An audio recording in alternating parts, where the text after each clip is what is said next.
பெண்களை பத்தி பெண்களோட துணிவை பத்தி பேசும்போது இவனை தொடாம நம்ம எங்கேயுமே போக முடியாது. யாருங்க? நம்ம முண்டாசு கவிஞன் தான். புதுமை பெண்ணுன்னு ஒரு கவிதை எழுதிருக்காங்க. புதுமை பெண்ணுன்னு எப்ப எழுதினாங்கன்னா சரியா தெரியலைங்க, 1910 இருந்து 12 எழுதியிருப்பான். எங்க எழுதினாங்கன்னா பாண்டிச்சேரிக்கு ட்ரெயின்ல போறாங்க. யாரெல்லாம் போறாங்கன்னா பாரதியார், அவங்களோட மனைவி, தன்னுடைய பொண்ணு சகுந்தலா, பக்கத்து வீட்டு நெய்பர்கள் எதுகை 4 பேர் என்ன பண்றாங்க, ட்ரெயின்ல போறாங்க. ஆப்போசிட்ல கோ பேசஞ்சர் 2 தம்பதிகள் உட்காந்துட்டு இருக்காங்க.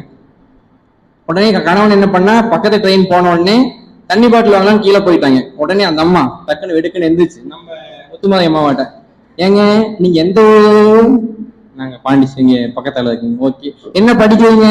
பொண்ணை பார்த்து கேட்டாங்க. இந்த பொண்ணு இது படிக்குன்னு சொல்லிக்குது. என்ன வேலை பண்றீங்க? அம்மா நீ என்ன பண்ற? இத்தனை கேள்வி கேட்டுடுச்சு, எல்லா கேள்வியும் கேட்டுடுச்சு. ஒரு 5 நிமிஷம் கேப் கிடைச்சா போதும், இந்த அம்மா எல்லாத்தையும் பேசி முடிச்சிடும். அந்த மாதிரி அந்த அம்மா எல்லாத்தையும் பேசிடுச்சு. உடனே கணவன் வந்துட்டாங்க. கணவன் தானே கப்புச்சுன்னு தனி கொஞ்சம் உட்காந்துச்சு. என்னடா அது? பாதியார் பார்த்தாரு. உனக்குதான் கேட்கணும்னு ஆசை இருக்குது இல்ல, தேவைப்படுது இல்ல, அந்த கல்வியை உங்க வீட்டுக்காக முன்னாடி கேட்டு தொலைச்சாதான் என்ன அப்படின்னு சொல்லி பாரதியார் கேட்கிறாங்க.